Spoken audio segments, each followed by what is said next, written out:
Il-personalità Maltija Yasmin Farrugia Helidi tkellmet fil-miftuħ dwar l-istorja tagħha u fuq it-tbatija li ġarbet meta korriet. Din l-esperjenza qarsa li jexet Yasmin flimkien ma' żewġa Kit tiforma parti mill-proċess konsultattiv fir-riforma tal-miscarriage leave f'Malta. Ma' TVM News Yasmin qalet li tħossha fortunata għal fatt li taħdem għar-rasa u kellha l-faċilità li tikkoordina mal-klijenti tagħha biex ma terġax tmur lura x-xogħol mal-ewwel, xi ħaġa li ma setax tagħmel li kieku kienet impjegata u li issa se tkun possibbli għal min jgħaddi minn din l-esperjenza grazzi għall-introduzzjoni ta' dan il-leave. Kellimt ma' ħafna nisa li qaluli li kienu anka għadhom l-isptar bil-laptop miftuħ li ma nistax nimmaġna kif tista' sseħħ dik il-ħaġa u anka li jmorru lura x-xogħol l-għada forsi n-nies li jaħdmu magħhom ma jafux, laqas kienu jafu li huma pregnant ma jistgħux jitkellmu ma' ħadd ix-xogħol.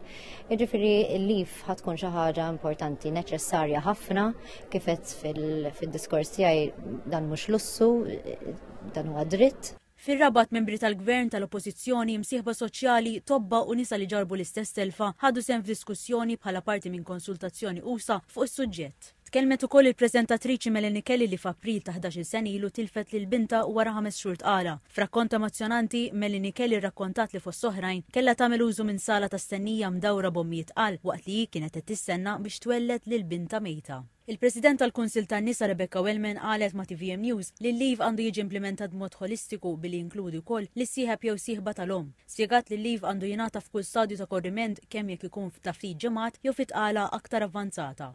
Nixtiequ naraw ukoll il-dritt fundamentali tal-mara f'dak li jiġi għall-aspett li ngħaddu l-informazzjoni ta' minn qed ngħaddi lill-employer tiegħi. Ovvjament ma rridux nonqsu milli ngħidu li aħna nixtiequ naraw li l-employers ikunu sodisfatti bil-mod ta' kif ħajkunu l-kriterji sabiex dan jiġi implementat.